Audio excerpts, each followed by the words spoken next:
안녕하세요. 부동산을 알려주는 부동산 톡톡 리치만 천사입니다. 지난번에는 생활형 숙박시설 1편으로 생활형 숙박시설이 무엇인지, 이 시설의 부동산 규제 및 대출 규제 등에 대해서 방송해 드렸어요.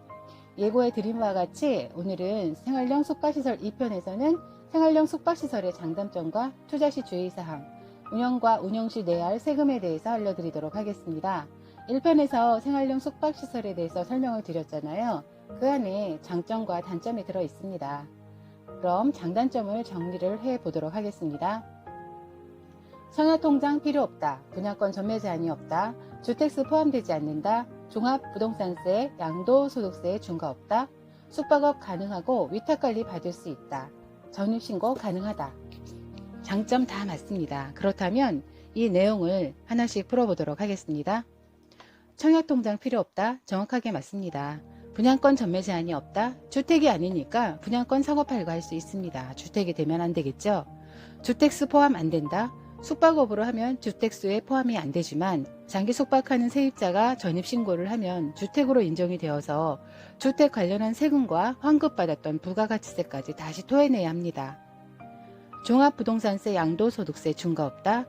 숙박업으로 하면 중과 없습니다. 두 가지 세금이 주택으로 인정이 되면 다 내야 합니다. 숙박업 가능하고 위탁관리 받을 수 있다. 대부분의 수분양자는 숙박업에 대한 전문 지식이 부족해서 위탁관리사의 운영을 맡기는데요. 위탁관리 받으려면 위탁관리사의 운영비, 관리비를 공제하고 정해진 수익금을 받을 수 있습니다. 내가 직접 관리 안 하고 일정한 약속된 수익금을 받으니까 편리하죠. 하지만 개인적으로 운영하는 것은 숙박업 허가가 나지 않습니다. 전입신고 가능하다. 원래는 가능했는데 앞으로는 규제를 한다고 해요. 세입자가 세금 혜택을 받기 위해서 전입신고 가능합니다. 대신 주택으로 인정된다는 거 알고 계십시오. 네, 단점도 좀 몇 가지 더 있는데요. 단점을 좀 말씀드릴게요. 주택이 아니라서 주택보다 취득세가 좀 비쌉니다.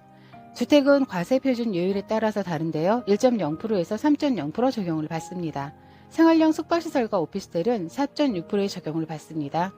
상업지역에 건축되기 때문에 시끄럽습니다. 주차장이 좁습니다. 생활형 숙박시설은 세대당 한 대 기준이기 때문입니다. 아파트보다 전용률이 적습니다. 여러분, 안되면 내가 살지라는 생각에 입주해보면 내부가 너무 좁아서 깜짝 놀라실 거예요. 동일한 30평이라 해도 생활형 숙박시설은 전용 면적이 적게 나옵니다. 분양회사에서 장점과 단점을 저렇게 비교해서 얘기해주면 내가 투자할 수 있을까요? 생활형 숙박시설이 장점도 있지만 주거지로 된다면 주택이 됨으로 해서 단점이 되어버립니다. 호텔이나 숙박업소로 사용하다가 내가 들어가 사는 것도 가능하니 이것만큼 좋은 게 어디 있겠습니까? 그런데 앞으로는 이젠 이게 안 됩니다. 다음은 생활형 숙박시설 투자 시 주의사항을 말씀드리겠습니다. 과대 분양 광고 조심하세요. 생활형 숙박시설이 부동산 규제, 세금, 대출 면에서 이렇게 조건이 좋은데 왜 사회적으로 문제점이 생기는 걸까요? 생활형 숙박시설은 엄연한 숙박시설임에도 불구하고 분양사에서 주거용 주택으로 과대 분양 광고하는 경우가 많았습니다.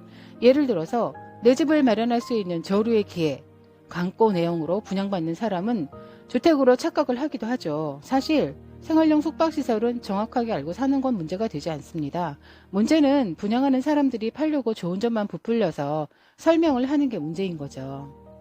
다음은 임대사업 운영 시 아셔야 할 점입니다. 생활형 숙박시설을 임대사업으로 운영하려면 분양받고 임대를 놓게 되는 경우에 주택이 아니므로 주택임대사업자가 아닌 일반 임대사업자 등록을 하게 되는데요. 생활형 숙박시설의 경우 주택수로 포함이 안 되지만 세입자가 주거 목적으로 전입신고를 하고 주거를 할 경우 주택수에 포함될 수 있습니다. 계약 시 세입자가 전입신고를 안 하는 조건으로 계약을 해서 세금 문제를 해결할 수 있지만 세입자가 전세금 대출이나 월세 세액 공제를 받기 위해서 전입신고를 해버리면 주택으로 간주가 되기 때문에 복잡한 문제가 발생할 수 있습니다. 세입자 입장에서는 월세 세액 공제와 전세금 대출 보증금에 대한 보장이 안 되기 때문에 불이익이 있을 수 있습니다. 생활형 숙박시설을 운영하려면 어떻게 하나요? 생활형 숙박업소는 개인 운영을 못하게 되어 있기 때문에 위탁운영업체에 맡겨야 합니다. 위탁운영업체 결정하시기 전에 살펴볼 것들이 좀 있습니다. 이 업체가 재무상태나 운영 시스템이 좋은지, 전문성은 있는지, 건전한지 등을 체크하셔야 합니다. 일부 운영업체 산정에 있어서 시행사에서 호텔 운영이 전무한 운영업체에 맡기게 되는데요.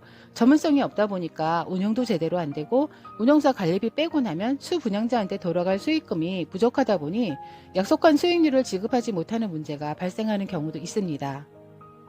개인 운영은 할 수가 없습니다.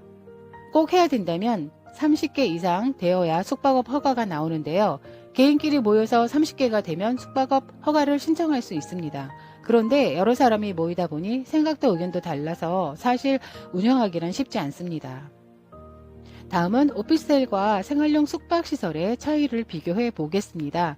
두 가지는 같은 느낌이지만 적용되는 법규, 세금, 용도가 약간씩 다릅니다. 생활용 숙박시설은 사업자를 보시면 일반 임대 사업자로 가능하고요. 숙박업을 하시는 거고요. 오피스텔은 일반 임대와 주택 임대가 다 가능합니다. 생활용 숙박시설은 건축법에 적용을 받고 있지만 주거시에는 주택법에 적용을 받고 있습니다. 오피스텔은 건축법에 적용을 받고 있고요. 전입신고 생활용 숙박시설은 가능합니다. 단 30일 이상 장기 숙박할 경우에만 가능합니다. 오피스텔 전입신고 가능합니다. 생활용 숙박시설 분양권 전매 제한 보면은 전매 제한 없고요. 오피스텔 전매 제한 없습니다. 단 규제지역 내 100실 이하만 가능합니다. 발코니 보면 생활용 숙박시설은 발코니가 있고요. 오피스텔은 발코니가 없습니다. 청약통장을 보시면 생활용 숙박시설, 오피스텔 두 가지 다 청약통장 필요 없습니다. 다음은 생활용 숙박시설을 취득하시고 운영하시고 팔았을 때 내야 하는 세금인데요. 무엇이 있을까요? 세금 기준이나 주택이 아닌 일반 사업자 등록해서 숙박시설을 운영할 경우에 예를 들어서 말씀드릴게요. 취득세입니다. 부동산 취득 시 취득세는 다른 세금이 따라다니는데요. 바로 농어촌 특별세와 지방교육세입니다. 포함해서 단일세율 4.6% 내시고 인지되는 취득과 관련한 계약서와 그 밖의 이를 증명하는 증서를 작성하는 경우에 내야 할 세금입니다. 두 번째, 숙박업으로 운영할 텐데요. 1년에 한 번 내는 재산세인데요. 토지나 주택 상가 등을 소유하는 사람이 내는 세금이에요.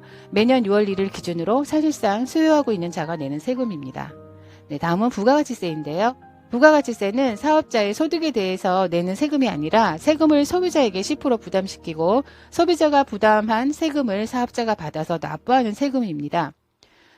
소비자가 숙박비 낼 때 10% 포함해서 낸 거를 사업자가 1년에 2번 신고하고 납부하는 거죠. 종합소득세인데요. 소득세 가운데 가장 대표적인 것인데 개인에게 귀속되는 각종 소득을 종합해서 과세하는 소득세입니다. 전년도 1년 동안 발생한 사업소득을 말합니다. 매년 5월에 종합소득 과세표준 확정 신고를 해야 합니다. 양도소득세인데요. 개인이 토지, 건물, 부동산이나 주식의 양도 또는 분양권과 같은 부동산에 관한 권리를 양도함으로 발생하는 이익을 과세 대상으로 해서 부과하는 세금입니다. 주택이 아니니까 중과세는 걱정 안 하셔도 됩니다. 여러분, 생활용 숙박시설은 생긴 모양은 집인데 왜 생활용 숙박시설의 혜택을 받아서 비싸게 분양이 되고 프리미엄이 붙고 하는 등 편법이 생겨날까요? 그래서 정부에서는 생활용 숙박시설의 기준을 명확하게 하려고 만드는 겁니다. 앞으로 1인 가구가 꾸준히 늘어나고 소형 숙박시설의 수요도 계속해서 증가할 것으로 보이는데요.